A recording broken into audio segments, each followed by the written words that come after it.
Hey y'all, and welcome to my presentation. Hope y'all are having a smooth week, and let's get into it. The first item I'll be presenting is this picture of my mom and dad. They got together in high school, but growing up they lived completely different lives, and I feel like it all contributed to who I am today. Different traditions, different cultures, customs, things like that. My mom's side of the family is Creole and Cherokee. They're from Louisiana. The backwoods country, I'm talking about bobcats, deer, wild hogs, all that kind of stuff. Um, and the mix of the cultures was very fun. I learned a lot. I experienced some pretty cool things. Everyone on my mom's side of the family, they all know how to work the land when it comes to like raising animals, planting things, everything like that, passed down through the generations. They've been there for so long. The street name's named after the family too. Hall Street. Been there for years. We would swim around. We would swim around in the tanks around the land, which are like artificial ponds that they build. Sometimes they put fish in them and to like breed and stuff like that. We would go in there and fish, stuff like that. And give me a pretty good appreciation of the outdoors at a very young age, and I still carry that. Um, my family, they as a child, you don't really know how jobs work, but I assumed that my family had jobs at the time. But looking back now, we were poor. It didn't feel like it though. I had a really good times. But sadly, not to bring down the mood, but my mother passed when I was turning 6. I'll talk about that more later with my next item. But when I moved in with my dad, life completely changed. Essentially, my father thought that since I spent so much time with my mom and it was just me and her, that I had probably been babied and I needed to really toughen up, apparently. And this is when I realized that boys and girls are supposed to do different things, I guess. Before then, when I was with my mom, I would play with my cousin's Barbie dolls. We would like watch the girly Barbie movies with each other and stuff like that. But also like Power Rangers and things like that. So, but like I said before, I didn't think about things like that before. So he wanted me to come tough. So of course he put me in football. He also made me realize that I was black.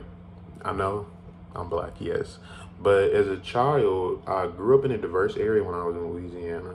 So I didn't really think about things like that. I just thought, hey, everybody looks different. But I had to learn that. My dad had to teach me that, and I'm glad he did because I set out into the world better. I understood the perception of me, and so I was able to move through life correctly, if that makes sense.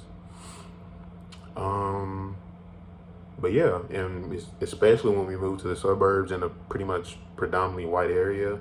Oh yeah, he hammered those informations into me heavily, like all the time. But looking back, he just didn't want me to go through the things he went through when he was younger, and it affected everything: the way I speak, the way I carry myself, all that.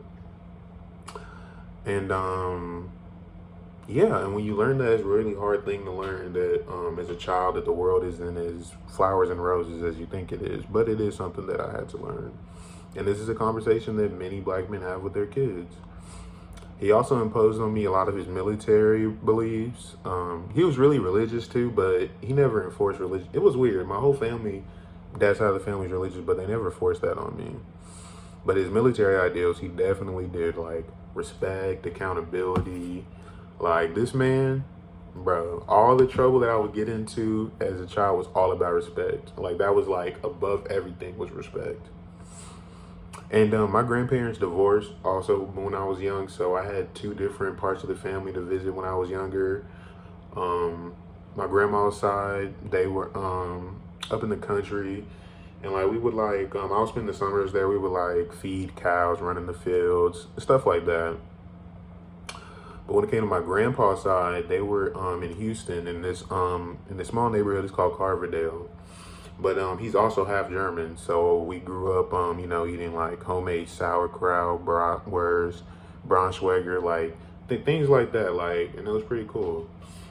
And with all this combined and all the things that were happening when I was growing on, I could best describe it as chaotic.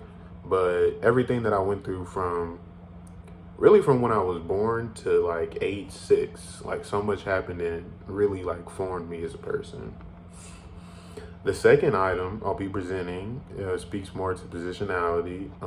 It's a bit personal, but I'm trying to break the stigma around it. But it is this: my brain candy, or mood stabilizers as they're called. When I said that I would touch back on my mother's death, because I wanted to wait to show this item first, which is I also learned that mental health issues run in my mom's side of the family, which is being bipolar is a very large part of my identity. Once I was diagnosed and on medication, it changed the way how I operated forever, the way I lived. So yeah, and she passed from suicide, so it was very important for me to take mental health very seriously. And so yeah, all of that combined. But the reason I brought that up, it's kind of like intersectionality too, I guess. I don't know. But I didn't learn about any of this until I was well into my teens. But yeah, I don't know where I'm going with this. But the reason that I did the medication is to highlight the benefits that my dad got from being in the military. He got his school paid for. He even paid for my first 2 years. And I have insurance and things like that. Like, essentially, I have access and privileges to a lot of things that a lot of other people don't, especially when it comes to mental health, like when it comes to therapy, medication, and things like that. Like, these aren't cheap things. There's a lot of people who are living undiagnosed, non-medicated, and living very troubled lives. And with some therapy and some medication could better a lot of people's lives. So I'm very grateful to have that privilege. Yeah, and that one decision he made so he could be able to go to college and make it out the hood, stuff like that, so his future kids should have a better life, extremely thankful for it. And it was probably the best decision he ever made, because it changed my life forever. It changed everybody in our family's lives. Not everybody, but like the kids, I guess. Yeah, if that makes sense. But yeah, that's all from me. I showed my parents, and then my medication, positionality, intersectionality. Thanks for watching my presentation. Hope y'all are having a good day or a good week.